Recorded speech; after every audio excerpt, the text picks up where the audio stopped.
Wati, apa pandangan you 4 bulan yang akan datang yang kita harus buat?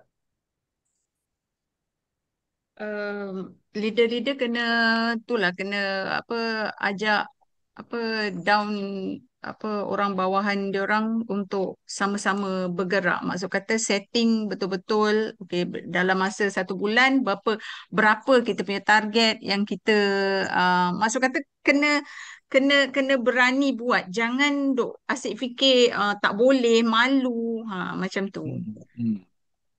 Tak pandai nak cakap lah TJ. Okey, tak apa, tak apa. At least you ada sikit pandangan supaya semua sama-sama buat teamwork dan terus Betul fikirkan betul. macam mana kita nak maju bersama. Okey, apa Mm-mm. pandangan Kak Su pula yang terakhir sebelum saya menjemput Tuan Kamal dan juga Tuan CEO. Silakan.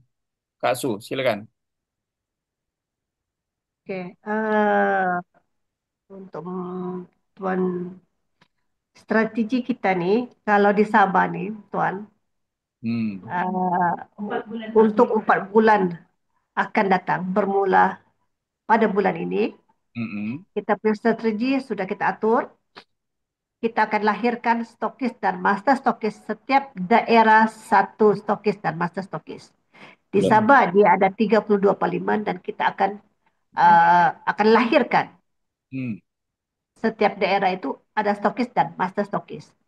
So Okey. pelan-pelan kita tuh sudah teratur, jadwal kita sudah teratur kemana kemana kemana kemana. Hmm. Sebab itu adalah strategi kita untuk membuka market di Sabah. Nah, Okey. begitu. Buka market di Sabah ini sangat-sangat luas. Terima kasih. Semangat Kak Su.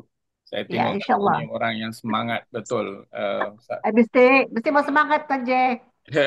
Satu doa mudah-mudahan dan saya mengucapkan ribuan terima kasih kepada Cikgu Kusulong, Kak Su ataupun lebih kenal sebagai Puan Salama dan juga Norwati Samsu atas perkongsian 1 jam talk show ni dan saya harap yang lain yang mendengar Alhamdulillah masih menyokong 32 ahli masih dalam Zoom masih mendengar.